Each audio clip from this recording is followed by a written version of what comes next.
Hi YouTube.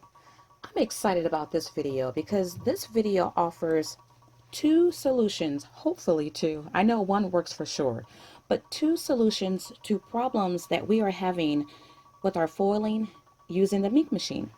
Now, if you look at these mason jars here in my last video, I did all these test foiling here, and you can see the black specks throughout these mason jars, and many of them did not have complete foiling around the edges.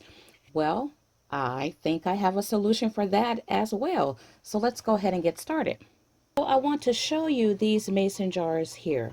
These are the ones completed with the solution, which is a huge difference than my preliminary foiling done here. This first one was done with Anna Griffin's toner. Now, my toner fared better than hers. It still does, but this is a huge improvement to the preliminary foiling that I showed you in my last video. But check out these. These are done with my toners. I have two weights here. I have heavyweight and I have the lighter weight. This is the lighter weight. The heavier weight did better.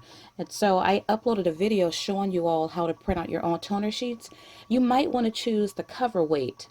It's called 80-pound cover weight at Office Depot. And so it did better than the lightweight. But you see a huge difference. You don't see as many specks, if any at all. And then you see complete coverage around the edges. Check out this one. I cannot find a speck anywhere. And I have complete foiling around my edges. This is Anna's. It looks, it looks good. This is another one of mine. You guys ready for the solution? It's almost comical. But before I give you the solution, I want to point out something else concerning the toner sheets that I have printed out and Anna Griffin's toner sheets. If you look at hers, it almost looks like there's a grain in her paper, though it's smooth and silky on the back side. And it's also smooth and silky on this side. If you look at it, there's like a grain. My paper, well, there's no grain, but there's a difference there. I think whatever this is, it affects the end result in foiling. And I say that because it's almost like this is embossing. It's not, but embossing will affect your final project. Now, with that being said, this is the solution. Make sure if you're using die cuts, make sure you use a clean mat. This is the mat that I used in my last video. Yeah, I will use my mat until it fall apart. It worked, right? It cut out the images, but what it was doing was leaving impressions in the toner sheets, and that affected my final outcome. Now, my toner sheets worked better with my overused mats, right? Better than Anna's. But you guys,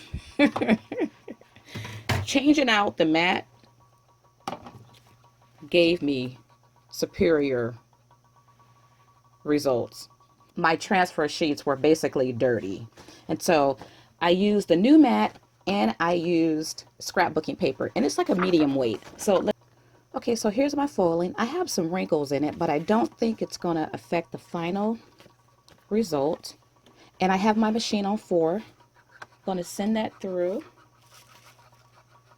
Now, I'm not testing out toner sheets. I think this was my toner, my heavier weight toner sheet that I'm using here. Well, let's see how this fares. Oops, and I didn't even have my foil on the whole way, so I may have to redo it, but let's see. And that actually stuck. Oh, you know what? Wow. I just learned something. Toner will stick to paper. Okay, Okay, but if you look at it, so I'm not going to redo it. But look at that. Perfect foiling, right? I mean, that looks good. I see a minute, no, that's foiled. That's not a speck. Perfect.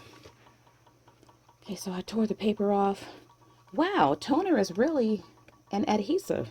It's stuck to that paper. Okay, but this looks really good, you guys.